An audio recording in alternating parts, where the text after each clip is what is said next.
Nicholas Kristof with the New York Times recently went to Trump country in Tulsa, Oklahoma, to kind of get a sense of whether or not some of his supporters are concerned about the fact that Trump's budget proposal would cut a lot of the programs that they rely on and depend on. And if they're upset about these cuts, would they vote differently in upcoming elections? Now, this is an insanely interesting case study. And of course, it's based mostly on anecdotal evidence. But I think that it's important to kind of look at different patterns and see how voters feel about things that are working against their best interests, right? Now, here's an important thing to keep in mind before we continue on with this story. So while conservatives often decry government spending in general, red states generally receive more in federal government benefits than blue states do, and thus are often at greater risk from someone like Trump. And this story perfectly outlined specific examples of how that's the case. So for instance, there is this one woman who's an avid Trump supporter. Her name is Rhonda McCracken, and she had a very abusive husband and luckily was able to leave him thanks to a program that she says saved her life. It's Tulsa's Domestic Violence Intervention Services. And because of Trump's proposals, if they pass, all government funding for that program would be cut and the program would no longer exist. And so Rhonda was asked, like, how do you feel about this? How does it make you feel? And she's like, look, they saved my life and my son's. My prayer is that Congress will step in to protect domestic violence programs, right? So she's mad that Trump is proposing cutting funds toward it, but she's saying, I'd vote for him again anyway, which is insane, right? Like, yeah. Okay. So that's one example. They always think that, like, because they believe it in their hearts. It's the other guys, usually brown, that are taking advantage of these programs. Me, I deserve the program. This is a good program for me, a bad program for them. Why? They're a welfare queen or whatever, yeah. Right? Whichever program that they happen to be in. So when you think that irrationally in the first place, it's hard to shake you out of your irrationality. Look, it is hard, and this inability to empathize with other people, I think, is the underlying problem with everything in this country right now.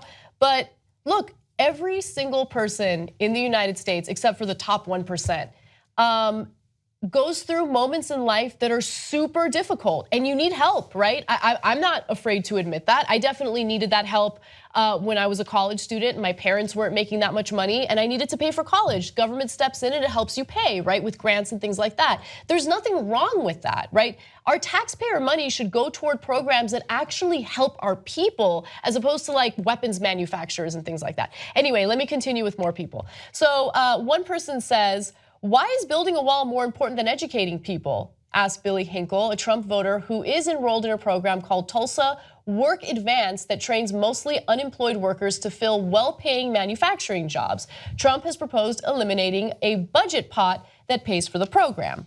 But Mr. Hinkle says that he would still vote for Trump. Well, then just shut up already. Then don't complain about your program being cut. Look, if you want jobs programs, Democrats are in favor of jobs programs. They got a lot of other problems, but that ain't one of them. They do, they consistently vote to help people get retrained, okay? Right. So we didn't vote for the wall, you voted for the wall. Now he's complaining about the wall. Right. You voted for Trump and you're complaining about the wall, and you didn't think he'd cut. Look, to be fair to Billy Hinkle and the other guys, Trump did lie about jobs. He said, I'm gonna bring back jobs. Right. So when he cuts a jobs program, I think it's legitimate for Hinkle to think, well, that's a pretty significant betrayal, right? Mm-hmm. Because some of the stuff he didn't lie about. He said, I'm gonna build a wall. He's going to waste money building a wall. Mm-hmm. He said, I don't like Muslims and I'm gonna do a total and complete shutdown of Muslims. And in a lot of ways, he's doing the Muslim ban. But in this case, he said he was gonna do jobs and he ain't doing jobs. He's cutting jobs programs. Right. So, but despite all that, Billy Hinkle's like, no, still gonna vote for him. Right, let me give you another person. Judy Banks, a 70-year-old struggling to get by, said she voted for Trump because he was talking about getting rid of those illegals. But Banks now finds herself shocked that he also has his sights on funds for the Labor Department's Senior Community Service Employment Program, which is her lifeline. This is a program that helps the elderly find jobs and may at least make minimum wage in a public service jobs just so they can get by. She says, if I lose this job, I'll sit home and die. And yet knowing that this would kill her, she would still support Trump, which is insane. Nicholas Kristof writes, I talked to many Trump voters about the impact if Trump's budget cuts go through, and none regretted their votes in November. They all said that they might vote for Trump for re-election. And if you want to look at the broader picture and an actual study into this, one recent survey found that only 3% of Trump voters would vote differently if the election were today. And they cite a number of different reasons, okay?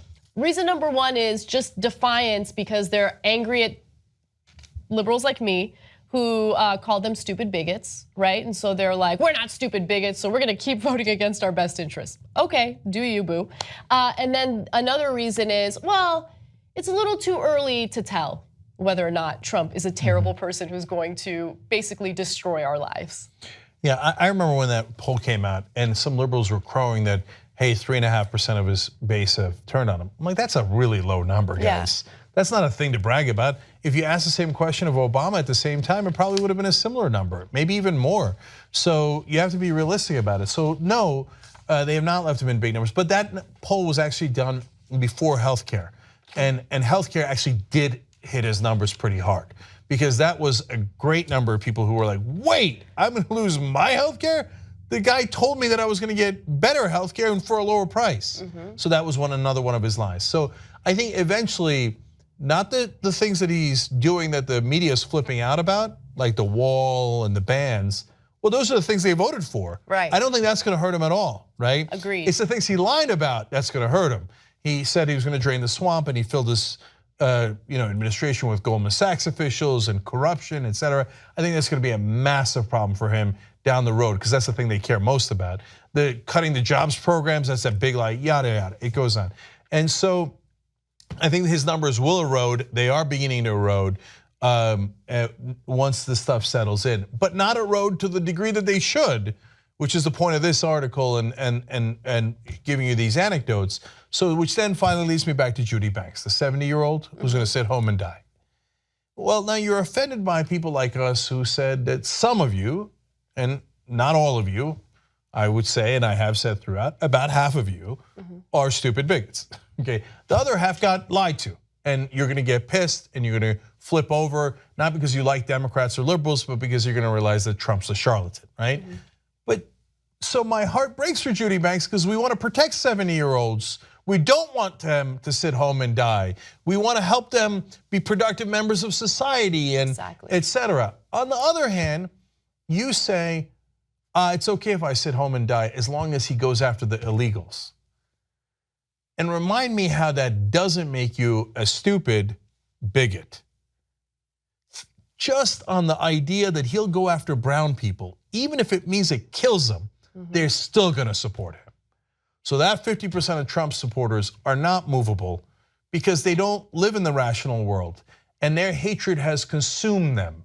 So that if you hurt the other guys more than you hurt me, even if you hurt me, I'm still gonna vote for you. It's insane. I mean, that is some deep hatred. Young Turks membership creates independent media. Believe me. No ads. Believe me. All the shows. Believe me. On demand. Believe me. Support independent media. Believe me. It's awesome, tremendous, you'll love it. Believe me. And by the end, you'll be thinking, you know, I'm like a smart person. tytnetwork.com/join.